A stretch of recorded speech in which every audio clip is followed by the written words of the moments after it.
Hi, welcome to the Provo Library podcast. I'm Erika Hill. I'm the Community Relations Manager here. And I'm Carla Gordon. I am the Library Director. And today we are talking about National Library Lovers Month. My notes say day, but it's a whole month. It's a whole month.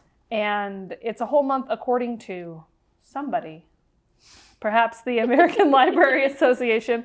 But February is National Library Lovers Month. So today we are talking about things that we love about the library. And because Carla can't handle odd numbers or things not multiple by 5. It's 10 I proposed things. Perhaps a list of 9. And I said, no, that will make me crazy. Yeah. It has to be 10. 10. We're talking about 10 things that we love about the library. Some of these things we've probably mentioned a little bit before. If it seems repetitive, it's because we just want you to know these things. They cannot be mentioned too many times. And they are legitimately things that we love about the library. So we're going to let Carla start it off. Okay. Well, you may notice, if you're one of our few fans. So many fans. That we're in a different place. Oh, that is something I meant to mention. We're in my office, which usually we're downstairs in the basement creative lab, which is a perfect place and requires much less setup and lighting adjustments. But we decided to do it in my office because I have these nice couches.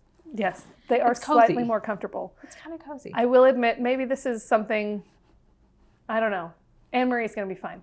On our last video podcast, I watched Anne-Marie in those director's chairs, and I thought, we need something cozier. We're trying this. We found it. But my office is not one of the things I love. I mean, I do love my office, but you should love your office. It's this building.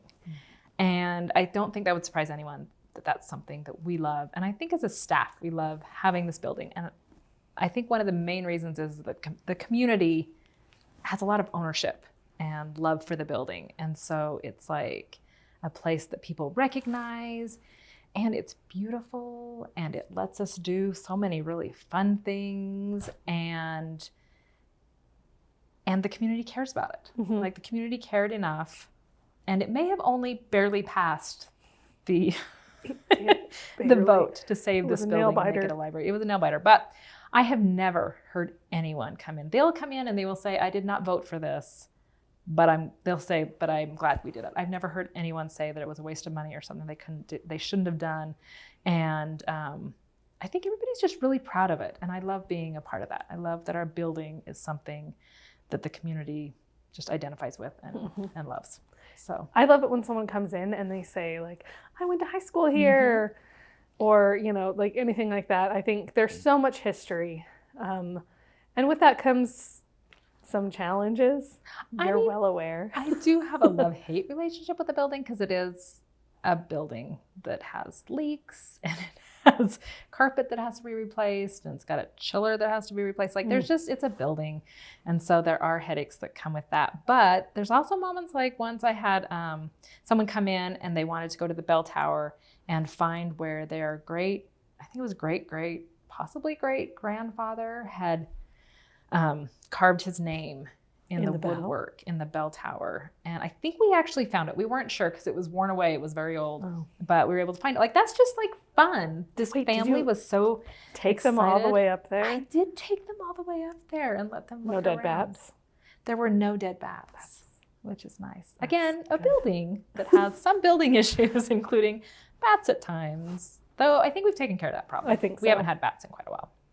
So anyways, I love this building. It is beautiful. It's beautiful. I think I've mentioned on this podcast before that my nieces were driving by and they said, that's where I work. And they said, you work in the castle? Like, it is probably the closest thing that Provo has to a castle. That's true. So we're all a bunch of princesses. We are. Sure. Yep. Our building is amazing. Okay. What's yours? My first favorite thing is our digital collection. Yeah. I actually said that Carla should take this one, and then she said, but it's taking credit for something I did. When I first started at this library, about 11 years ago, there was actually an article in the newspaper. I was like doing research about the library, as you do when you want to make a good impression in your interview. It's a good thing to do. And there had just been an article about that, like, this library had made a substantial investment and at the time, 11 years ago, that was kind of a really big deal. Now it's just a big deal. But at that point, it was a really big deal. And it was like a conscious decision. We're shifting money from print circulation and moving to digital. Our library, it might not feel this way, because I know that there are a lot of people that are like, oh, I put something on hold and I'm on hold for like 6 months. But it's so much better than so many other places. Somebody tagged us in a thing on Instagram that, like, here's the wait for this book at the Plano library that I just moved away from, and it was like 6 months. And here's my wait at the Provo Library, and it was like 2 weeks. So, yeah. We work very hard to keep that collection easy to use and full of the things that people want to listen to or read. Yeah. Like we try to cut our collections budget is spent by percentage of like digital checkouts and print checkouts, so that we're spending the appropriate amount on each of those. And it's given us a good collection. Yeah. I like it. And I feel like the people who purchase are really responsive to, like, okay, this has a bunch of holds, so we're going to buy more copies. And it's great. And I barely read anything physical anymore. I know. It's all listening on my phone, really. And it's just so nice. Yeah. Excellent. I love that. Cool. My next one is our unique size, which, if you're not in the library world, you may not know. But our library is interesting for the size of community that we have, because we don't have branches. And it would be awesome if we had branches, but I feel like that ship sailed and we didn't do it. So we have a van. And we may acquire more of it. And we may, who knows? Who knows? But we have this one building, and we are big enough and we're supported by our community enough that we have a good budget that allows us to do some really great things that a lot of small libraries really struggle to be able to provide those kinds of resources and services. And but we're not so big like some of the county systems or some of the bigger systems that there's a lot of bureaucracy. And if you have an idea, you have to take it through like 3 levels of people in order to figure it out. We are this, like, I feel, perfect size where if you're interested in getting involved in a different department, or if you want to do something, like, there's just few obstacles to us being able to do things responsibly to our community. Like, it's just a fun size of library. I'm glad we're not too much bigger. I'm glad we're not smaller. I love working in a library this size. Yeah. There are times that I go to library conferences and they're like, well, how do you? And I'm like, oh, well, yeah, I guess if you only have like 4 staff members, this would be challenging. Or, oh, I guess if you, yeah, like, it's just, we're able to do a lot of really cool things. Yeah. Just because of the size we are. Yep. Okay, my next one. Apparently I don't like anything physical, only things in the cloud. Yeah, okay. I really love Creative Bug, and I've probably said it before, and I will just sing its praises forever. And I have in parentheses, okay, sure, all databases. We have a lot of online resources. We do.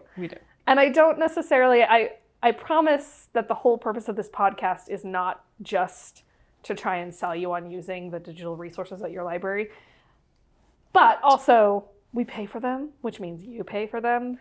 So use them. Yes.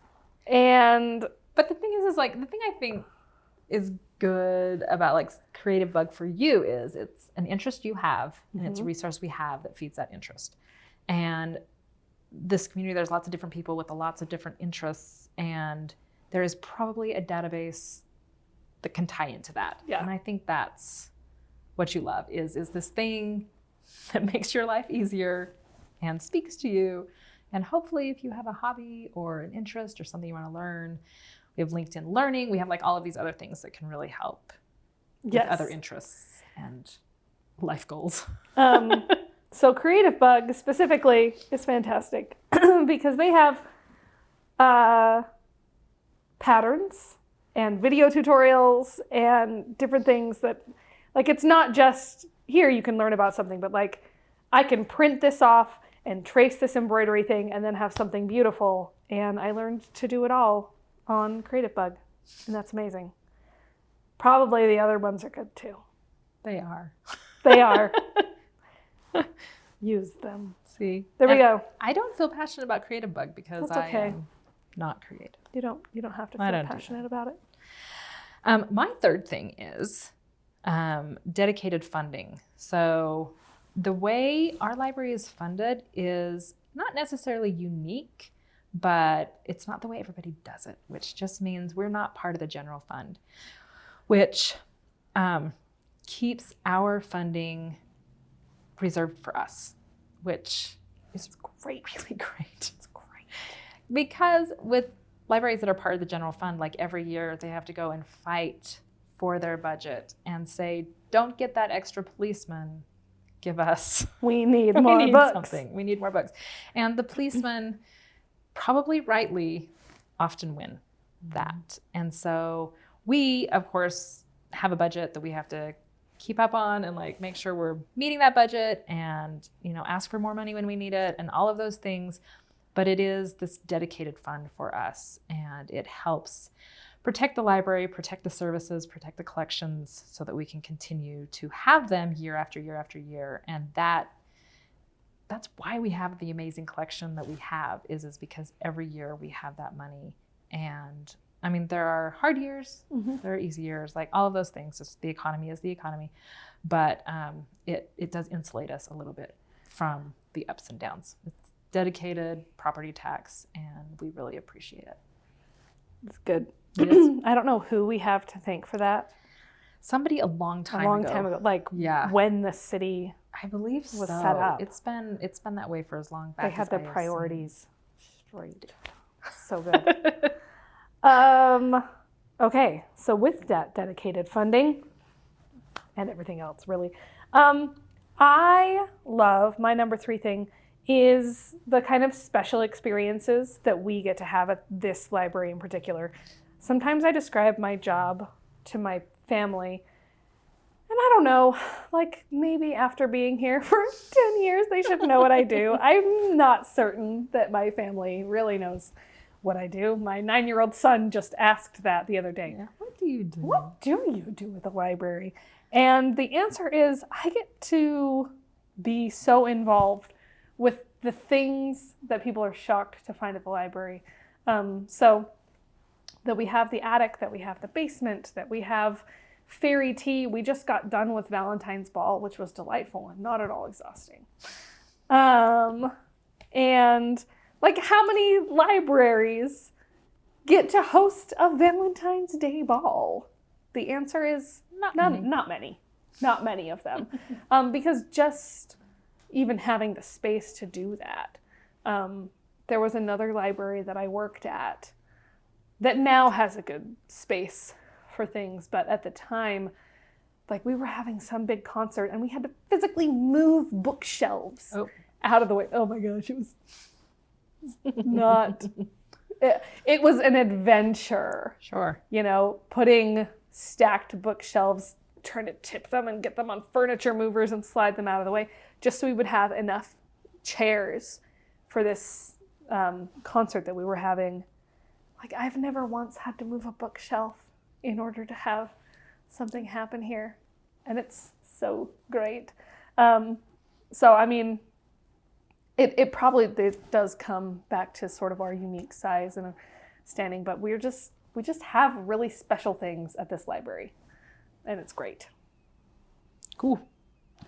This probably will surprise no one, but one of my favorite things here is our staff.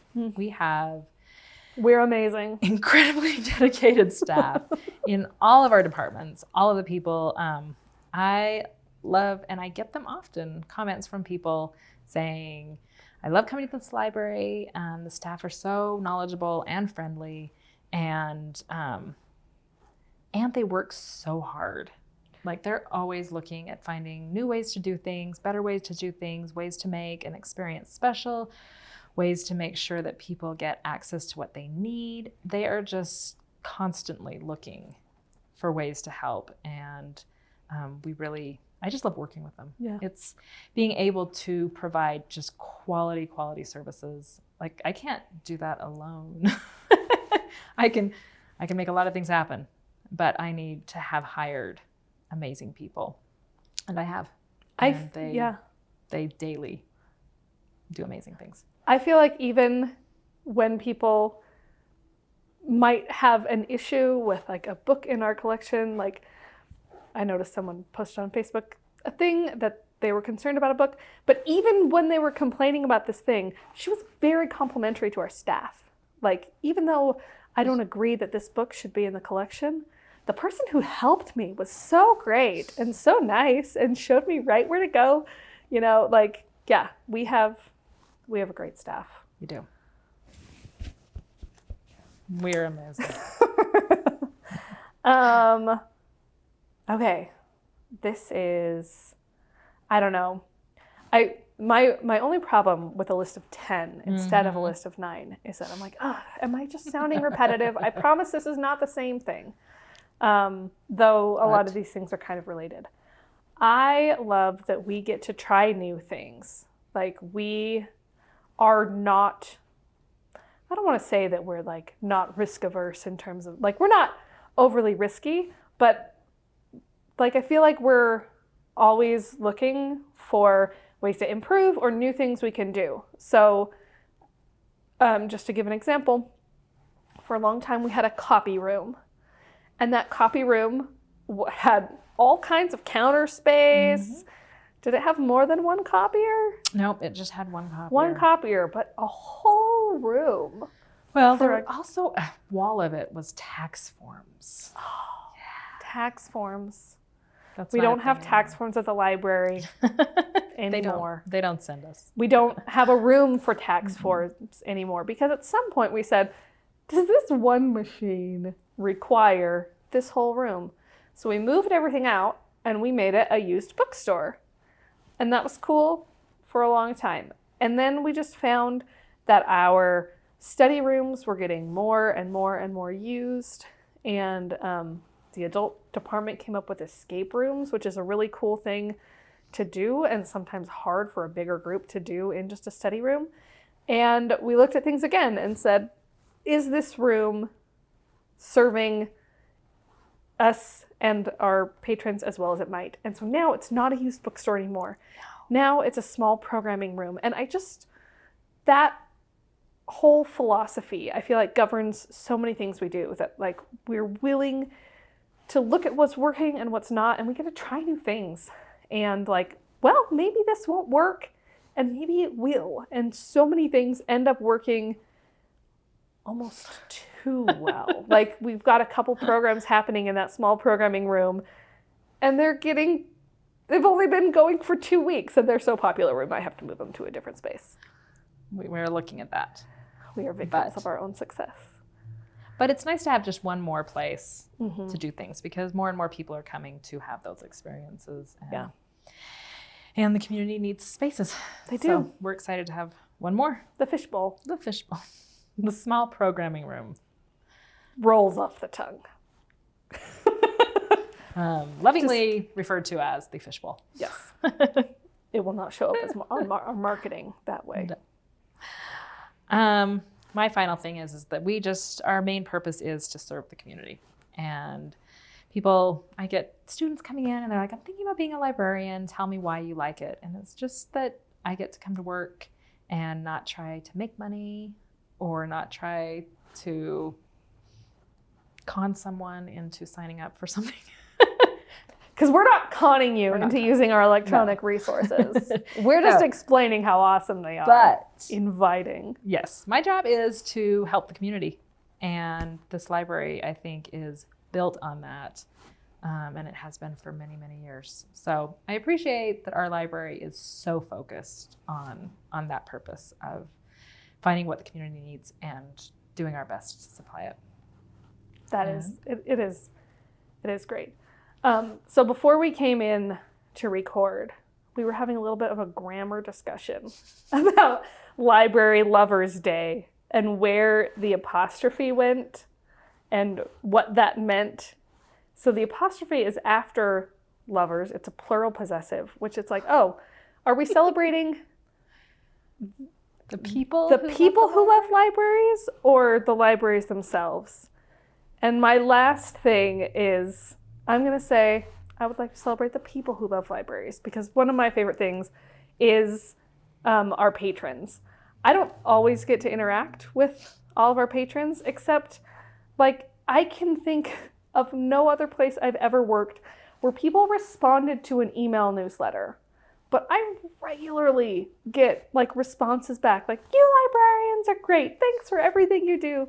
We get kind messages on Facebook, and I know that we get them at the desk too. Like we just have a great supportive community. Plus, she also gets emails saying, this email was amazing. This person should get a raise. That is true. I wasn't going to bring that up.